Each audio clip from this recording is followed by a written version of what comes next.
Chapitre 11. Cadre de vie et grands projets. Plusieurs sites stéphanois sont identifiés comme étant des enjeux importants pour le mandat à venir.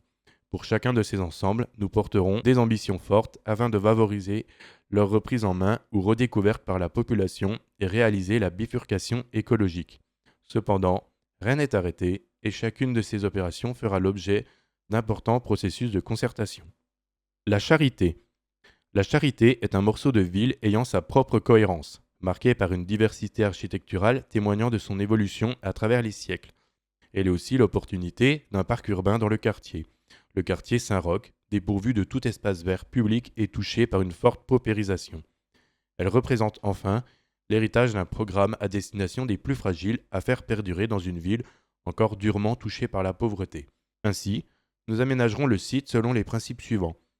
La création d'un parc urbain qui maximise la part végétalisée du site en démolissant les quelques bâtiments n'ayant pas un intérêt architectural majeur. L'ouverture du site pour le rendre traversant aux piétons et cyclistes. Une programmation architecturale tournée majoritairement vers de l'équipement public à vocation sociale et culturelle afin de maintenir ce patrimoine accessible à toutes et tous. Nous y étudierons notamment le déménagement du conservatoire Massenet et la création d'une nouvelle école et d'une nouvelle crèche, ou bien encore la création de locaux à mettre à disposition d'entreprises de l'économie sociale et solidaire. Et enfin, aucune privatisation résidentielle. La Bourse du Travail. La Bourse du Travail de Saint-Étienne est unique en France en raison de la devise apposée à son fronton. Elle est un emblème et un outil puissant pour les travailleurs et travailleuses et leurs droits. Mais le bâtiment de l'architecte Lamézière est aujourd'hui dans un état de délabrement avancé qui nécessite une action urgente. Nous réhabiliterons entièrement le bâtiment pour lui rendre sa fonction première, œuvrer à l'émancipation des travailleuses et travailleurs. Nous travaillerons ainsi à la programmation en étroite collaboration avec les syndicats présents, leur maintien dans le bâtiment et leur droit sur la gestion, notamment concernant la programmation culturelle et événementielle des deux salles de réception et du bâtiment seront garantis. Le parking des Ursules.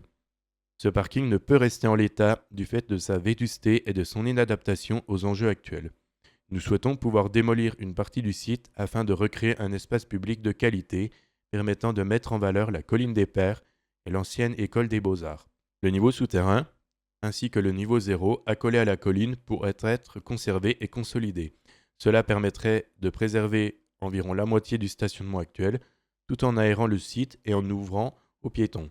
Les places supprimées pourraient être relocalisées soit à proximité, dans l'actuel bâtiment du Mémorial de la Résistance, amené à déménager, soit plus loin, par exemple en doublant la capacité du parking du Clapier, sous délégation de services publics jusqu'en 2027. La place Massenet est le pôle multimodal. Nous poursuivrons les études engagées à propos de la place Massenet, cœur du quartier de la Terrasse. Les aménagements ne répondent aujourd'hui qu'à des principes purement techniques et ne permettent pas une appropriation pleine et entière de l'espace public par les habitantes et habitants et les commerçantes et commerçants.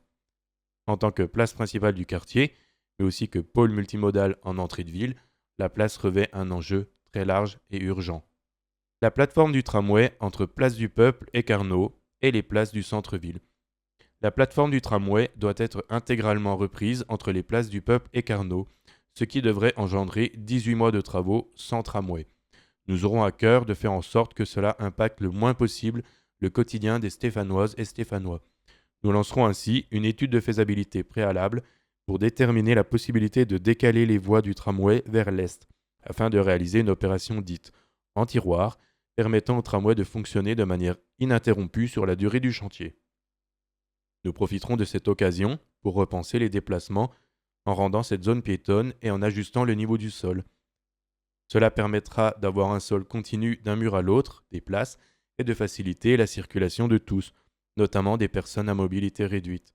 Ainsi, nous n'interviendrons que très partiellement sur les places du centre-ville, dont les plus récentes ont à peine 12 ans et la plus ancienne pas encore 30 ans. Les refaire intégralement serait un immense gaspillage d'argent public comme de ressources naturelles et d'énergie. Cela occasionnerait une gêne particulièrement importante, inutile et préjudiciable pour le commerce du centre-ville, déjà fortement impacté par l'ouverture de style. Enfin, l'argent injecté ici ne le serait pas ailleurs, empêchant de nombreux projets prioritaires de se réaliser dans les différents quartiers de la ville. Mise en valeur du furan dans le quartier de la Rivière. Au sud de la ville, le bien nommé quartier de la Rivière est le dernier où le furan reste encore à l'air libre.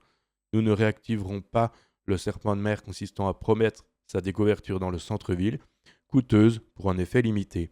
Nous préférerons au contraire le valoriser là où il n'a pas encore été enterré, en créant un vaste parc humide lui permettant de déborder. Pour cela, nous tirerons parti de la friche Peugeot, située avenue de Rochetaillé, pour y relocaliser de manière concertée les entreprises installées le long du lit de la rivière, de manière à impacter le moins possible leur activité.